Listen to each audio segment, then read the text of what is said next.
আসসালামু আলাইকুম রহমতুল্লাহ। আসন্ন ত্রয়োদশ জাতীয় সংসদ নির্বাচন উপলক্ষে বরিশাল ৫ সদর আসনের পরিস্থিতি নিয়ে আমরা এই মুহূর্তে কথা বলব এবং পরিস্থিতি জানার চেষ্টা করব। বরিশালের অত্যন্ত পরিচিত মানুষ কুতুবুল আলম সৈয়দ ইসহাক রহমতুল্লাহের সুযোগ্য সাহেবজাদা হযরত মাওলানা মুফতি সৈয়দ নাসির আহমদ কাউসার সাহেবের সাথে আমরা জানতে চাই বরিশাল ৫-এর বর্তমান আপনাদের নির্বাচনী পরিস্থিতি এবং জয়ের ব্যাপারে কতটা আশাবাদী। আলহামদুলিল্লাহ, বরিশাল সদর ৫ আসন আমরা জয়ের ব্যাপারে ঐকান্তিকভাবে আশাবাদী। কারণ আমাদের ফ্রিডম ফাইটারের ন্যায় আমাদের নেতা এবং কর্মীরা ঝড়ের বেগে, সিডরের বেগে, তুফানের বেগে দিন রাত অবিরাম চেষ্টায় চেষ্টিত হচ্ছেন আন্তরিকভাবে। আমাদের বরিশাল সদর আসনের পূর্বাঞ্চলে আগামী 12ই ফেব্রুয়ারি যে সোনালী সূর্যখানা উদিত হবে, তা উদিত হবে শায়েখে চরমনাই মুফতি আল্লামা সৈয়দ ফয়জুল করিম সাহেবকে বিপুল ভোটে বিজয়ী করে ইনশাআল্লাহ।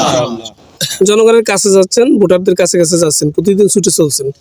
বরিশাল ৫-এর প্রচার প্রচারণা এখন মিডিয়ার হট টপিক। এখন জনগণের প্রত্যাশা কি, আর আপনাদের মানে যদি এমপি নির্বাচিত হন তাহলে সেক্ষেত্রে আপনাদের করণীয় থাকবে কি?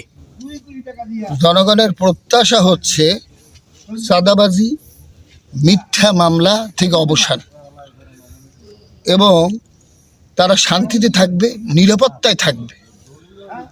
আর টেন্ডারবাজি যেন না হয়, আর যেন দখলবাজি না হয়। মানুষ শান্তি চায়।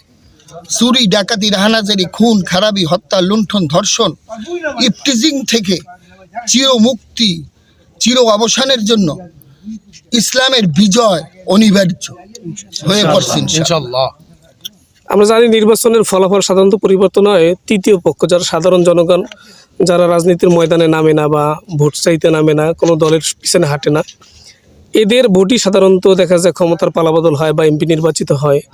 তাদের ভোট পাওয়ার ব্যাপারে আপনারা কতটা আশাবাদী, বা তাদের জন্য আপনারা তাদের ভোট আপনাদের পক্ষে আনার জন্য, হাত পাকার পক্ষে আনার জন্য আপনাদের কার্যক্রমগুলো যদি একটু বলতেন।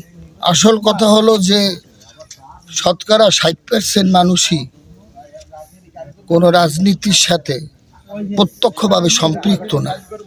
এই ভোটগুলো যেদিকে যাবে তারাই বিজয়ের মালা পরবে। আর এই 60 বা 70% ভোটারদের থেকে আমরা একান্ত আশাবাদী তারা হাত পাখা শান্তির প্রতীক, হাত পাখা কি তারা বিজয় করবে ইনশাআল্লাহ। ধন্যবাদ। 12 তারিখ সারাদিন